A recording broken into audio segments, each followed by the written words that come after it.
line management, organisation, etc. Et en fait, on s'est rencontrés téléphoniquement d'abord avec Arnaud pendant le Covid parce que il avait créé le groupe, la page Facebook, et comme j'étais un peu enfermé chez moi, ce qui était compliqué parce que je suis habitué à voyager pas mal, à rencontrer plein de monde, etc. Il y a vraiment une résonance entre ce qu'il écrivait et ce que je pensais. Et je me suis dit, plutôt que de morfondre chez toi, il faut que tu puisses t'impliquer plus avant. Et donc, on a commencé à échanger sur toute la partie du stratégie pour le collectif, communication, etc.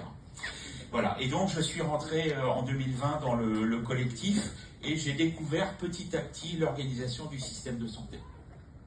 Et donc, moi, je vais vous donner ma vision en tant qu'usager, mais aussi ma vision en tant qu'ancien DRH et ayant travaillé sur des problématiques organisationnelles, en fait.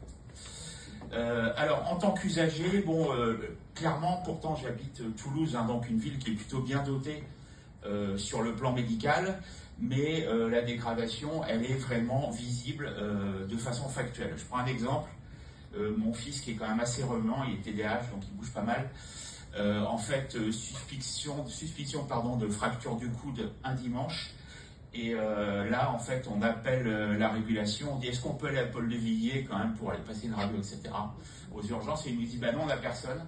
Donc, il faut aller dans un dispensaire. Donc, je me renseigne sur le dispensaire, et c'était l'endroit où on accueillait les gens qui venaient pour des constatations de viol, des drogués, qui avaient des problèmes d'overdose. Bon. Finalement, on s'est arrangé avec des amis, parce qu'on est une amie radiologue, etc. Mais là, on s'est rendu compte que vraiment, la prise en charge, même dans une grande ville comme Toulouse, ça devenait compliqué, en fait. Voilà, alors moi, j'ai commencé à m'intéresser à ça avec deux angles. Un premier angle, qui est l'aspect organisationnel, et un deuxième angle, qui est l'angle du financement. Voilà. Alors, sur l'aspect organisationnel, je ne vais pas rentrer dans le détail. J'ai participé à deux CNR, celui de la Haute-Garonne, où là, j'ai pu découvrir les problématiques d'une grande métropole, et celui du Tarn, je suis tarnais, je vous l'ai dit, où là j'ai pu découvrir les problématiques de territoires ruraux.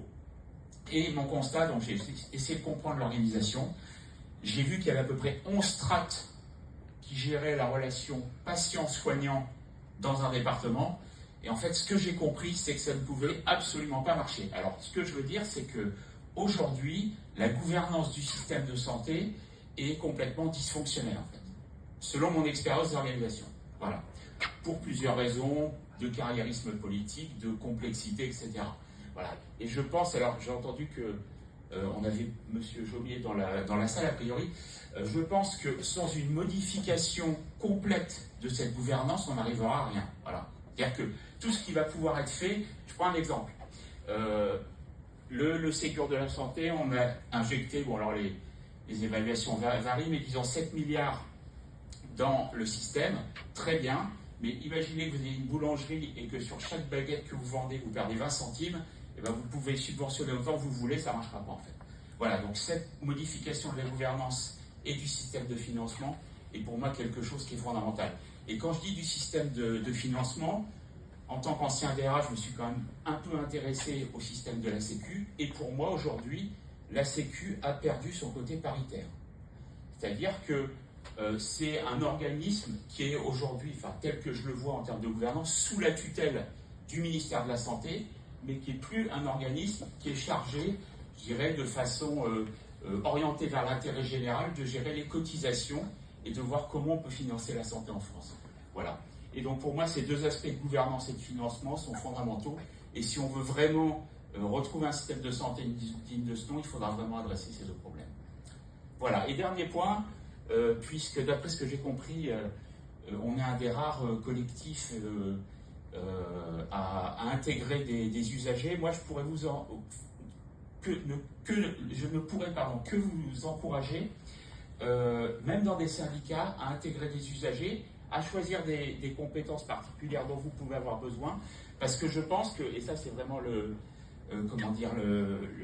cœur du collectif, l'objet de notre association, c'est que c'est dans cette union des professionnels de santé et des patients qu'on arrivera à faire bouger les choses, parce que malheureusement, je dois constater qu'on a quand même un exécutif qui est assez cynique et qu'il n'y a que le rapport de force.